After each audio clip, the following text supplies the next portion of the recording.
Number 20. Yakuza finger removal. Also known as yubitsumi, this ritual came from the Japanese Yakuza as a way of showing remorse. When a member dishonored his group, he had to slice off a portion of his own little finger and present it as an offering of apology. It wasn't usually fatal, but the symbolism cut deep. Losing part of the finger weakened a man's grip on a sword, leaving him forever marked as less capable. In a world built on loyalty and strength, that small slice of flesh became a permanent reminder of failure. Number 19. Bastinado. Bastinado was the practice of beating the soles of someone's feet with rods or cords. Unlike normal flogging, it wasn't meant to leave bloody wounds. It was designed to cause maximum pain on one of the body's most sensitive areas. If done moderately, victims recovered, but harsher punishments left them crippled, unable to walk again. It was effective, humiliating, and proved that you didn't need blades or fire to break a person. You just needed to strike where they were most vulnerable.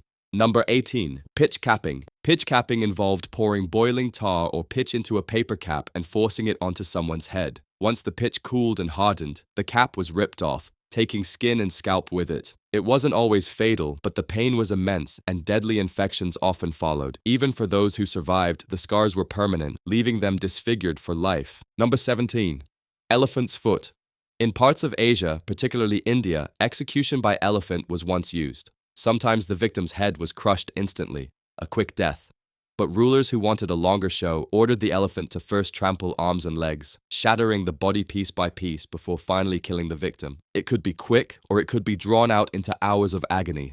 Either way, it was a brutal reminder of power, using one of nature's largest creatures as an executioner.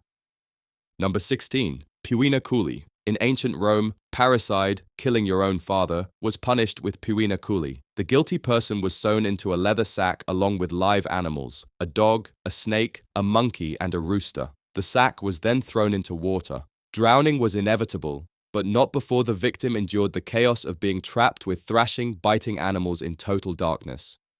Number 15. Roman decimation. In ancient Rome, entire military units could be punished through decimation. A cohort of soldiers guilty of cowardice, mutiny, or desertion was divided into groups of 10. Each group drew lots, and the unlucky man who drew the shortest stick was executed by his 9 comrades. The execution was brutal, usually by clubbing or stoning. It terrified soldiers because it was random. Anyone could be chosen, guilty or not. Number 14. Blowing from a gun. This method of execution tied victims directly to the mouth of a cannon. When fired, the body was torn apart instantly. Witnesses described the head flying into the air, arms flung yards away, and legs left beneath the muzzle. It was considered merciful only because it was quick. The body was obliterated in a flash, leaving horror for the witnesses instead of the victim. Number 13. Basil II's blind journey. After the Battle of Clydion in 1014, Byzantine Emperor Basil II captured around 15,000 Bulgarian soldiers. He divided them into groups of 100 and ordered 99 to be completely blinded, leaving only one man in each group with a single eye so he could lead the others home. When they finally returned, their ruler Tsar Samuel reportedly collapsed and died of shock upon seeing them. Number 12. Castor oil poop barrels. At first this sounds almost comical, but the reality was revolting. Victims were forced to drink large amounts of castor oil, which triggered violent diarrhea and stomach cramps. Once weakened, they were shoved into human-sized barrels, left to stew in their own waste until they broke down and confessed. The barrel wasn't just disgusting, it was psychological torture. Being trapped, sick, and drowning in filth stripped victims of all dignity. Some were removed once they gave up information. Others were left inside until they literally suffocated in their own fluids. It was a reminder that pain didn't always come from blades or fire. Sometimes humiliation was the cruelest weapon of all. Number 11. Immurement. Immurement was one of the cruelest ways to erase someone from the world. Victims were sealed into a small space, behind a wall, in a coffin-like box, or inside a hidden chamber. There was no escape, no movement, only darkness and stone. If meant as lifelong imprisonment, small rations were pushed in through a slit to keep them alive, trapped forever. If meant as execution, they were left to starve, their screams fading behind the wall. Death came slowly, by thirst and madness. It was a punishment that killed twice, once physically and once by making sure the world forgot you ever existed. Number 10. The rack. The rack was medieval Europe's most infamous torture machine. Victims were strapped down, wrists and ankles tied to rollers on each end. Each turn stretched their bodies further, dislocating joints, tearing muscles, and snapping tendons. It wasn't always used to kill. Often it was about extracting confessions, drawing out screams while executioners pretended they could stop at any time. But if they chose to keep turning, the victim's limbs tore free, leaving them bleeding to death on the wooden frame. It became a symbol of medieval cruelty because it was simple, effective, and terrifying. Anyone could be reduced to pieces with nothing more than ropes and wood. Number 9. Tarring and feathering. This punishment mixed physical pain with public humiliation. Victims were stripped, their skin burned with hot tar, and then covered in feathers until they looked like grotesque human birds. The burns left permanent scars, but the deeper wound was social. Victims were paraded through the streets while crowds jeered, mocked, and laughed. For many, the humiliation was worse than the pain. It turned them into walking jokes, even as their skin blistered beneath the tar. It was a reminder that some punishments weren't about killing the body, but about destroying the person behind it. Number 8. Choke pear. The choke pear, or pear of anguish, was a small metal device shaped like a fruit. Executioners inserted it into the victim's mouth, or, in crueler cases, into other orifices. Once inside, the pear was expanded using a screw mechanism, stretching the body from the inside. It caused tearing, bleeding, and agony that often left permanent injuries. Victims sometimes survived, but never whole. It wasn't meant to kill quickly. It was meant to humiliate and leave scars inside and out. It's a perfect example of how simple mechanics could create unbearable suffering. Number 7. Aztec heart removal. For the Aztecs, sacrifice was sacred. Victims were taken to the top of great temples, laid on stone altars, and pinned down by priests. A sharp obsidian blade sliced open the chest, and the still beating heart was torn free and raised to the heavens.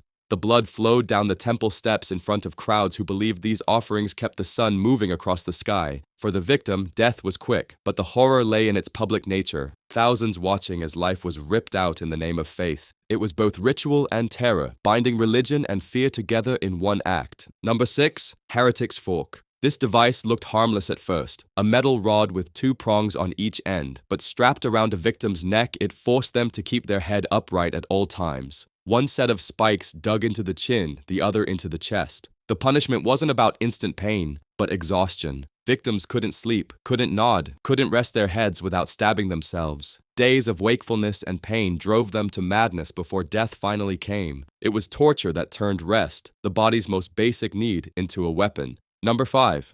Rat's cup. One of the cruelest improvisations in history, rat torture used hunger as a weapon. A cup of rats was strapped to the victim's body, and heat was applied.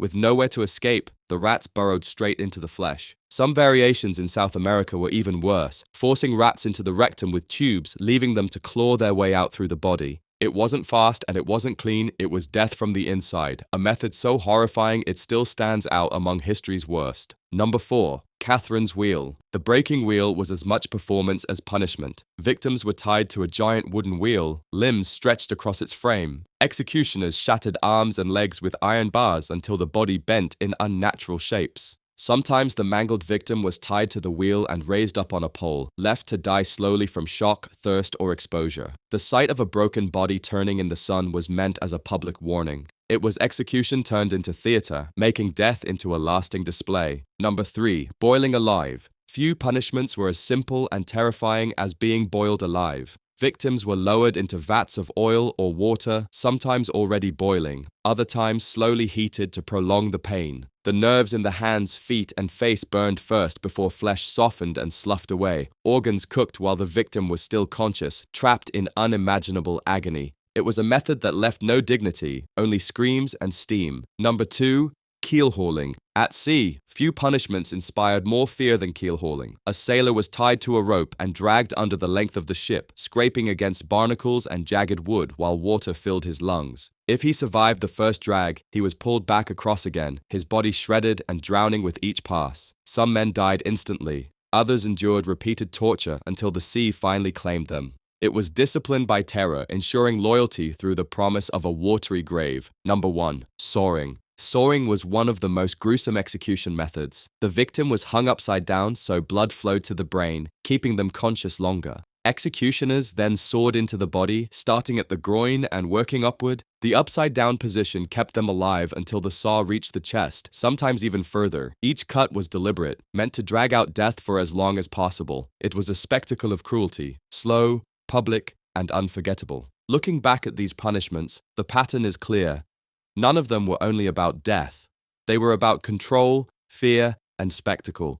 Whether it was elephants crushing men, priests tearing out hearts, or rats clawing their way through flesh, the goal was always the same, turning suffering into a warning. And that's what makes them so terrifying. Tools, animals, even the human body itself were twisted into weapons of pain. Death wasn't the punishment, it was the slow path to get there. In the end, these methods reveal something darker than cruelty. They show just how creative humans can be when it comes to making each other suffer.